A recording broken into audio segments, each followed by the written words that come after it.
এই শীতে আমি আপনাদের সাথে শেয়ার করবো আমি মুরগির বাচ্চা কীভাবে সুস্থ রাখবো বা বড় বড় মুরগিকে।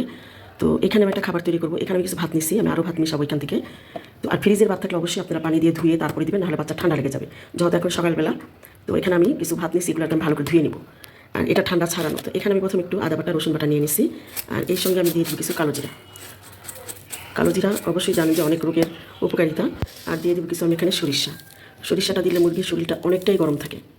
তো এখন আমি এর সাথে মিশাবো গমের ভুসি মিশাবো, আর সেই সাথে মিশাবো ভাতের মার। তারপর আমি মুরগিকে খেতে দিব। এখানে আমি গমের ভুসি নিচ্ছি, আর এখন এই উপকরণগুলো একবার মিশিয়ে দিব, বাকি ভাতগুলো দিয়ে দিব। এখন মার দিয়ে ভালো করে মেখে তারপর মুরগিকে খেতে দিবেন, দেখবেন কি মজা করে খাবে। তো আমি এখানে মার নিয়ে নিচ্ছি। আরেকটা জিনিস দেখাই আপনাদেরকে, আমি কিছু ব্রয়লারের খাবার এখানে দিই। ব্রয়লারের খাবারটা দিলে কী হয়, শুধু ব্রয়লার খাবারটা দিয়ে তো পোষানো যায় না, তো বাচ্চা বা মুরগি খুব হেলদি হয়। তো এখন আমি সবগুলো মেখে নেব। আমি প্রথমে আমার বড় মুরগিগুলোকে খেতে দিচ্ছি, তারপরে সাথে যাবো আপনাদের সাথে আমার খামারে, সেখানেও দেখবেন যে আমার বাচ্চাগুলো খুব সুন্দর করে খায়। তো এখন এগুলোকে একটু খাওয়াই নিই। এটা হলো আমার ঘরের নিচে, মানে বাসার সাথে লাগানো এই রুমটা। ছাদে চলে আসছি, এখন এই খাবারগুলো আমি ওদেরকে দিবে। নিচে কিন্তু ওদের মাকেই দিয়ে আসছি। এখানে দুটা মুরগির বাচ্চা, ওগুলা ডিম পাড়ার সময় হয়ে গেছে।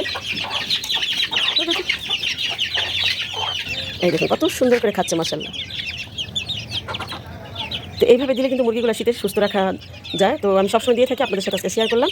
যারা মুরগি খামারি আছেন বা যারা মুরগি কম বেশি পালেন, তারা কিন্তু এইভাবে মাখিয়ে সব কিছু দিয়ে খাওয়াইতে পারেন, তাহলে আর কোনো ওষুধের দরকার হবে না। আরেকটা জিনিস দেখাই আপনাদেরকে, এই দেখুন আমি দেশি মুরগি দিয়ে যে লেয়ারের বাচ্চা ফুটাইছি, আমি ওগুলোকেও কিন্তু খেতে দিচ্ছি।